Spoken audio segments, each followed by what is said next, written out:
अस्सलाम वालेकुम नाजरीन, मैं हूं अरसलान राजपूत।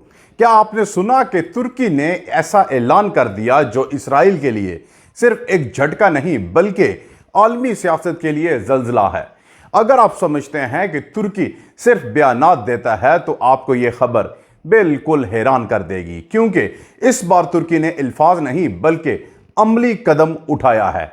इस वीडियो को आखिर तक देखें, क्योंकि मैं आपको बताऊंगा कि तुर्की के इस फैसले का मतलब क्या है, इसके मुआशी, अस्करी और जुग्राफाई असरात क्या होंगे और ये इसराइल के लिए किस हद तक खतरनाक है।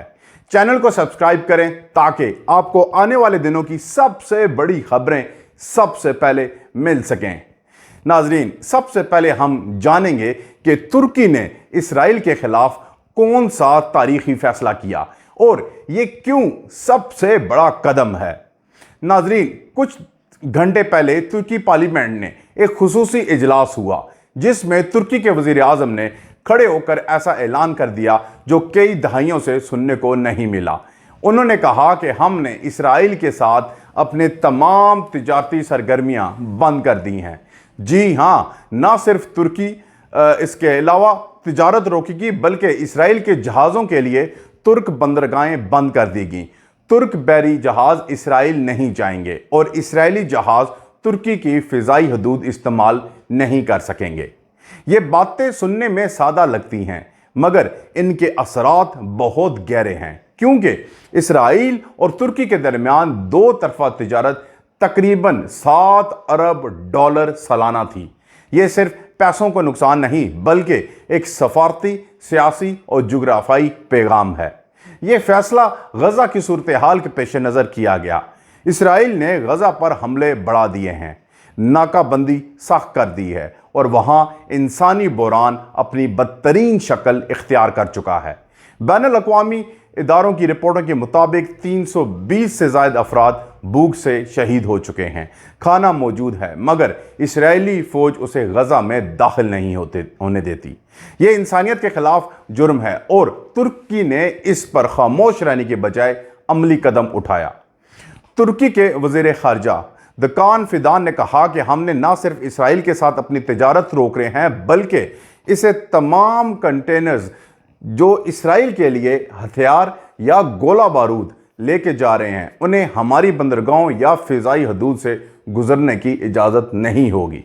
यह बयान जाहिर करता है कि तुर्की सिर्फ अलामती इक़दामात नहीं कर रहा बल्कि इसराइल के लिए सप्लाई चैन पर दबाव डालने की कोशिश कर रहा है।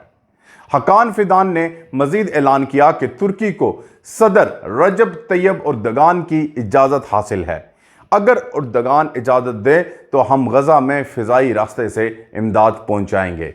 यह ऐलान इसराइल के लिए बराह रास्त चैलेंज है, क्योंकि अगर तुर्की के जहाज़ गजा में दाखिल होते हैं तो इसराइल के सामने एक मुश्किल सवाल होगा। क्या वो इन जहाज़ों को रोकने की कोशिश करेगा? अगर ऐसा हुआ तो ये एक बड़े तनाज़े में बदल सकता है। यह बात समझना ज़रूरी है कि फ़िज़ाई इमदाद देना सिर्फ एक इंसानी इक़दाम नहीं बल्कि एक सियासी पैगाम भी है। यह पैगाम इसराइल के साथ साथ नेटो, अमेरिका और पूरी दुनिया को जा रहा है कि तुर्की अब खामोश तमाशाई नहीं रहेगा। अब हम बात करेंगे कि इसराइल और तुर्की के ताल्लुकात की तारीख क्या है और यह कदम कितना गैर मामूली है। इसराइल और तुर्की के ताल्लुकात हमेशा से पेचीदा रहे हैं। एक वक्त था जब दोनों ममालिक के दरमियान फौजी ताउन, इंटेलिजेंस शेयरिंग और माशी ताल्लुकात बहुत मजबूत थे। इसराइल के ज़्यादातर मुसलमान पड़ोसी ममालिक इसके दुश्मन थे, लेकिन तुर्की एक ऐसा मुल्क था जिसके ताल्लुकात इसराइल के साथ अच्छे थे। इसके हवाले से 2010 में माविया मरवरा वाक़या के बाद हालात बदल गए जब इसराइली कमांडोज ने तुर्की के इमदादी जहाज़ पर हमला किया और 10 तुर्क शहरी शहीद हो गए। इसके बाद दोनों ममालिक के ताल्लुकात ख़राब होना शुरू हुए। अगरचे कुछ अरसे बाद सफारती ताल्लुकात बहाल हुए, लेकिन वो एतमाद दोबारा कायम नहीं हो सका। आज का ये फैसला इस ताल्लुक को तकरीबन ख़त्म कर देने के मुतरादिफ है। अगरचे ये मुस्तकिल फैसला नहीं किया जा रहा, लेकिन ये एक बहुत बड़ी अलामत है کہ ترکی اب اسرائیل کے خلاف کھل کر کھڑا ہو رہا ہے۔ ناظرین، ترکی نیٹو کا رکن ہے۔ اس فیصلے کے نیٹو پر کیا اثرات ہوں گے؟ ترکی نیٹو میں سب سے طاقتور یورپی فوج رکھتا ہے۔ اگر امریکہ کو نکال دیں تو نیٹو میں کسی کے پاس بھی ترکی جتنی فوجی طاقت نہیں ہے۔ ترکی کے پاس ایک مضبوط دفاعی صنعت ہے جو ٹینکس، ڈرونز اور جدید ہتھیار بناتی ہے۔ ایسے میں جب نیٹو کا ایک اہم رکن اسرائیل کے خلاف اس طرح کا سخت قدم اٹھاتا ہے تو یہ نیٹو کے لیے ایک بڑا امتحان ہے۔ امریکہ اور یورپ اسرائیل کے قریبی اتحادی ہیں۔ اب سوال یہ ہے کہ کیا نیٹو ترکی پر دباؤ ڈالے گا یا وہ اس مسئلے سے دور رہنے کی کوشش کرے گا؟ اس فیصلے سے نیٹو کے اندر اختلافات بڑھ سکتے ہیں، خاص طور پر اگر ترکی مستقبل میں مزید عملی اقدامات کرتا ہے۔ اب سوال یہ ہے کہ ترکی کا یہ اقدام محض ایک علامتی قدم ہے یا کسی بڑی جنگ کا آغاز؟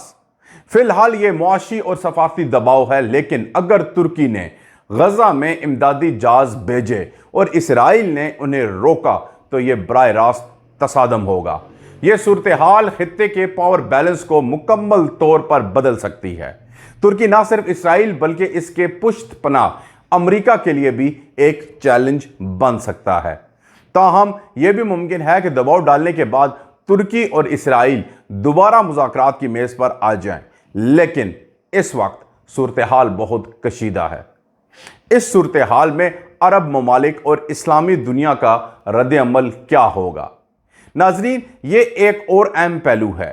ترکی نے یہ قدم اٹھا کر مسلم دنیا میں اپنی قیادت کا دعویٰ مضبوط کیا ہے۔ سوال یہ ہے کہ کیا سعودی عرب، قطر یا دیگر خلیجی ممالک بھی ترکی کی پیروی کریں گے یا وہ اسرائیل کے ساتھ تعلقات برقرار رکھیں گے؟ فی الحال زیادہ امکان یہی ہے کہ زیادہ تر عرب ممالک کھل کر ترکی کا ساتھ نہیں دیں گے، کیونکہ ان کے اسرائیل کے ساتھ خفیہ یا اعلانیہ تعلقات ہیں۔ البتہ عوامی سطح پر ترکی کے اس اقدام کو زبردست پذیرائی ملی۔ سوشل میڈیا پر لوگ ترکی کی تعریف کر رہے ہیں اور اردوغان کو مسلم دنیا کا حقیقی لیڈر قرار دے رہے ہیں۔ اب ہم بات کریں گے کہ اس فیصلے کے معاشی اثرات کیا ہوں گے۔ ترکی اور اسرائیل کے درمیان 7 ارب ڈالر سالانہ کی تجارت بند ہونے سے دونوں ممالک کو نقصان ہوگا، لیکن اسرائیل پر زیادہ دباؤ پڑے گا کیونکہ وہ کئی مصنوعات ترکی سے منگواتا ہے۔ دوسری طرف ترکی بھی متاثر ہوگا، مگر اس نے یہ خطرہ مول لیا ہے۔ یہ قدم اسرائیل کے لیے ایک پیغام ہے۔ اگر تم اپنی پالیسیوں پر نظر ثانی نہیں کرتے تو تمہیں خطے میں مزید تنہائی کا سامنا کرنا پڑے گا۔ اب اس موڑ پر کیا دوسرے ممالک بھی ترکی کی طرح قدم اٹھائیں گے؟ یہ آنے والا وقت بتائے گا، لیکن اگر ترکی کا یہ اقدام کامیاب ہوا تو یہ ایک زبردست ایفیکٹ بن سکتا ہے۔ اگر قطر، ملیشیا یا انڈونیشیا جیسے ممالک اس کی حمایت میں کھڑے ہو جائیں تو اسرائیل کے لیے صورتحال مزید مشکل ہو جائے گی۔ ناظرین، ترکی کے اس فیصلے نے پوری دنیا میں ہلچل مچا دی ہے۔ یہ فیصلہ صرف ایک ملک کے بارے میں نہیں بلکہ پوری مسلم دنیا اور عالمی سیاست کے مستقبل کے بارے میں ہے۔ آپ کے خیال میں کیا ترکی مزید سخت اقدامات کرے گا؟ کیا یہ فیصلہ ایک نئی جنگ کا آغاز ہے یا محض دباؤ ڈالنے کی حکمت عملی؟ اپنی رائے کمنٹس میں دیں، ویڈیو کو لائک اور شیئر کریں تاکہ زیادہ لوگ سچ جان سکیں، اور چینل کو سبسکرائب کرنا نہ بھولیں، کیونکہ آنے والے دنوں میں آپ کو مزید بڑی اور سنسنی خیز خبریں دینے والا ہوں۔ ملتے ہیں اگلی ویڈیو میں، تب تک کے لیے اللہ حافظ۔